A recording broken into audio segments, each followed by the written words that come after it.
Honesty is the best policy. খুবই সত্য কথা। Welcome to my channel. আজকের লেসনটা তোমাদের নবম দশম শ্রেণীর ইংরেজি দ্বিতীয় পত্রের lecture 1 topic tag question SSC examination or class 9 and 10। এটা এসএসসি এক্সামিনেশনের আসার মতো আর 9-10 আসার মতো, পরীক্ষা আসার মতো টেক কোশ্চেনগুলো বোর্ডে আসছে।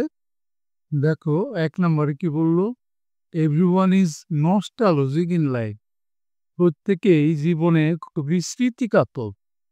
তোমরা জানো যে এভরিওয়ান থাকলে পরে এভরিওয়ান, এভরিবডি, সামবডি, নোবডি, নান এগুলো থাকলে পরে এদের পরিবর্তে কিন্তু প্রোনাউন দে বসে। আর দের সাথে কিন্তু ইজ যাইতে পারে না। দে যেহেতু প্লুরাল, তার সাথে অবশ্যই আর যাবে। আর এই সেন্টেন্সে কোনো নট নাই। নোট না থাকলে আমাদের একটা নোট যুক্ত করতে হয়। তাইলে এটাতে কোশ্চেনটা কি হবে? Aren't they. আমরা একটু লিখে ফেলি, নিশ্চয়ই বুঝতে পারলা। আরেন্ট দে, দে কেন হইলো বুঝতে পারলা, আর কেন আসলো, নোট কেন আসলো বুঝতে পারলা। আমরা পরেরটা দেখি। 2 নাম্বার প্রশ্নটা কি আমরা দেখি, we hardly forget the golden pass. আমরা সোনালী অতীত ভুলতে পারি না।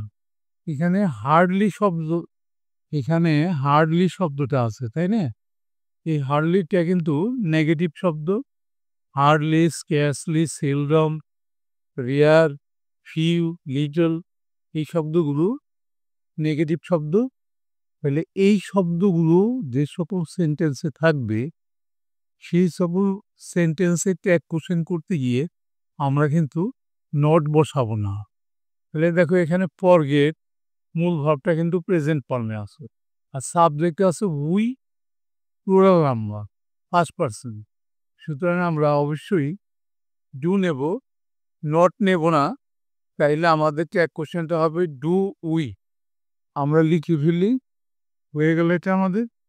এবার আমরা দেখি 3 নম্বরে কি বললো, the memories of childhood are always haunting us. বাল্যকালের স্মৃতিগুলো আমাদেরকে সবসময় তাড়া করো।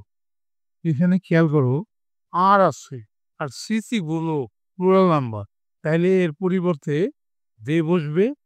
আর এখানে কিন্তু কোনো নট নাই, তাইলে কি হবে? আর অ্যান্ড দে।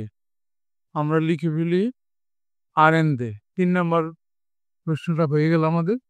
এরপর আমরা দেখি 4 নম্বরে কি বলা হলো, the sweetest memory of childhood is colourful. এখানে খেয়াল করো, দ্য সুইটেস্ট মেমোরি, সবচাইতে যেটা নাকি মিষ্টিময়, আনন্দময় স্মৃতি অফ চাইল্ডহুড, একটা কিন্তু ইজ আছে এখানে, কালারফুল, রঙিন। তাইলে যেহেতু একটা, তাইলে এর পরিবর্তে আমরা ইট বসাবো। তাইলে আমাদের কি হবে এটা কোশ্চেনটা, ইজেন্ট ইট লিখে ফেলি আমরা, ইজেন্ট। এবার আমরা 5 নাম্বারটা দেখি, হু ফরগেটস দিজ মেমোরিজ। এই স্মৃতিগুলো কে ভুলে দেয়? কেউ ভুলে না, তাই না? সুতরাং এখানে কিন্তু হু থাকলেই তোমরা সেখানে কিন্তু নেগেটিভটা আনবা না। আর হু এখানে কিন্তু কারা বুঝাইতেছে, কারা ভুলে যায়।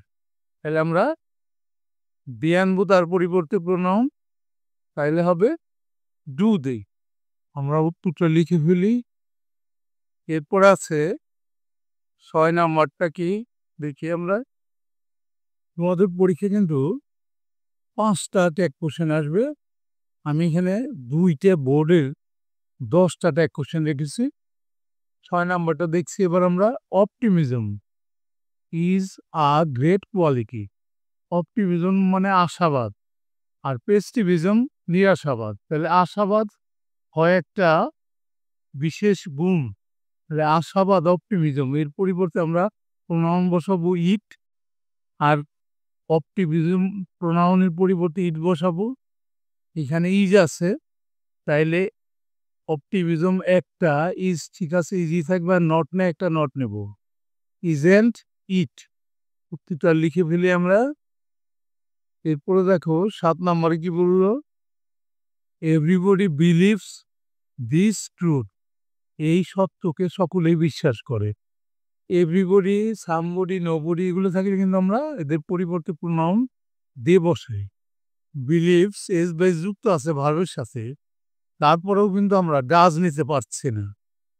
যেহেতু এখানে এভরিবডির পরিবর্তে আমরা দে বসাবো, তাইলে আমাদের ডু নিতে হবে দের সাথে, আর নট না একটা নট বসাবো, তাহলে ট্যাগ কোশ্চেনটা হবে ডোন্ট দে। আমরা লিখে ফেললে উত্তরটা ডোন্ট দে। এরপরেরটা আমরা দেখি 8 নম্বরটা কি আছে, but all can not be optimistic. Can not আছে, তাহলে নট যেহেতু আছে তাহলে আমরা নট নেব না। আর এখানে অল আছে, অলের পরিবর্তে কিন্তু আমরা যেহেতু প্লুরাল প্রোনাউনটা নিব দে, তাহলে আমাদের হবে ক্যান দে। লিখে ফেলি আমরা উত্তরটা। এরপরের প্রশ্ন 9 নম্বরে কি করলো দেখি আমরা, none but the optimist are accepted by all. আশাবাদীরা সকলের দ্বারা অ্যাকসেপ্টেড, তাইলে নেগেটিভ আছে, কিন্তু নেগেটিভ যেহেতু আছে তাইলে আমরা নট নেব না। এই নান আছে এই কারণে কিন্তু আমরা নট নেব না, তাইলে আর আছে এখানে আর নেব। আর এখানে অপটিমিস্ট মানে প্লুরাল নাম্বার আছে, তাদের পরিবর্তে প্রোনাউন নেব দে, তাইলে উত্তরটা হবে আর দে। আমরা লিখে ফেলি। এরপরের প্রশ্নটা সর্বশেষ প্রশ্ন 10 নম্বর, so we all should be optimistic about life. আমাদের সকলেরই জীবন সম্পর্কে ইতিবাচক হওয়া উচিত। উই অল আছে, উই আছে, তাইলে উই নেব আমরা। এখানে শুড আছে, শুড নেব। আর নট নাই, তাহলে একটা নট নেব, তাহলে হবে কি উত্তরটা শুডন্ট উই। লিখে ফেলি আমরা উত্তরটা। এরই সাথে কিন্তু আজকের আমাদের 10টা ট্যাগ কোশ্চেন হয়ে গেল। এই ট্যাগ কোশ্চেনগুলো কিন্তু বোর্ড পরীক্ষা আসছে, বেশি ইম্পর্ট্যান্ট। সেই সাথে আজকের লেসনটা শেষ হয়ে গেল। অবশ্যই তোমরা পরবর্তী লেসন দেখবা। See you next.